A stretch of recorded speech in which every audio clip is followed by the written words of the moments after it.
पद्धतीने प्लॅन पाहिजे. आज चांगल्या प्रकारचे एनजीओ तयार आहेत, चांगल्या प्रकारच्या कंपन्या सुद्धा आपण तुमच्या माध्यमातून येऊ शकतात. परंतु त्याला कुठंतरी एक प्लॅन पाहिजे, त्या प्रोजेक्टला कुठंतरी मूर्त स्वरूप यायला पाहिजे. त्या गावामध्ये चांगल्या प्रकारची पाणी पुरवठा योजना कशी सक्सेसफुल होईल याच्यावर भले तुम्ही 6 महिने अभ्यास करायला का, पण त्या गोष्टीचं कुठंतरी एक फायनल लोकांना पाणी मिळत या हिशोबाने जर नियोजन केलं तरच या गोष्टी होणार आहेत. आता दरवर्षी उन्हाळा येतो, दरवर्षी पेपरला बातम्या येतात, दरवर्षी आम्ही त्या गावांमध्ये जातो, जसे समाधान भाऊनी सांगितलं आम्ही टँकर पोहोचवतो किंवा तुमच्या माध्यमातून काम होतं.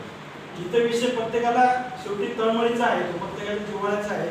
जे गावकरी ज्या महिला कमी जास्त सफर होतात त्याच्यामध्ये महिलांकडे बघून तरी या गोष्टीचं कुठेतरी आपण आता थांबवलं पाहिजे. या दृष्टीने आपण सुद्धा मागे निवेदन दिलं, तो प्लॅन दिला, ह्या पद्धतीने जर नियोजन केलं तरच या गोष्टी सुटू शकतात. चढ उताराचा भाग आहे मान्य, पण जिथं पाणी अडवता येऊ शकतं तिथं पाणी आपण आणलंच गेलं पाहिजे, तरच ते विहिरीला पाणी उतरणार आहे. आपण विहिरी 100 जरी केल्या प्रत्येक गावामध्ये तरी पाणी पिकू शकत नाही, कारण प्रत्येक गावाची परिस्थिती वेगळी आहे. कुठं धरणं आहे तर कुठं जवळच्या धरणाच्या काठच्या गावांना पाणी येईल, तिथं पाईपलाईनने पाणी जाऊ शकतं. कुठं एखाद्या गावामध्ये 3 किलोमीटर 2 किलोमीटर पाण्याचा सोर्स आहे, तिथं पाईपलाईन नाही. म्हणजे प्रत्येक ठिकाणी कुठं तरी एक गोष्टीमुळे पाणी आडलेलं आहे.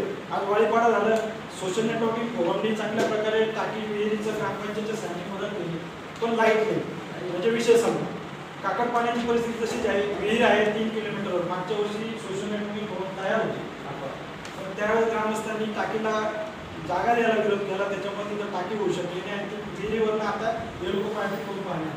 सांगायचा उद्देश इतकाच आहे का गावकऱ्यांनी सुद्धा तयारी ठेवायला पाहिजे का आपल्याला जर पाणी पाहिजे असेल तर गावातल्या एखाद्या माणसाची जागा तरी उपलब्ध करून द्या.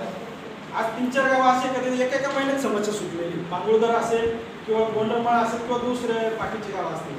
सोशल नेटवर्किंग फोरमने जे काही 12-13 गावांचं नियोजन केलं त्या टप्प्यावर जर चांगल्या प्रकारचं नियोजन जर सातगाव असेल किंवा मोठ्या जिल्हा असेल ह्या पद्धतीने नियोजन झालं तरच समस्या सुटल्या.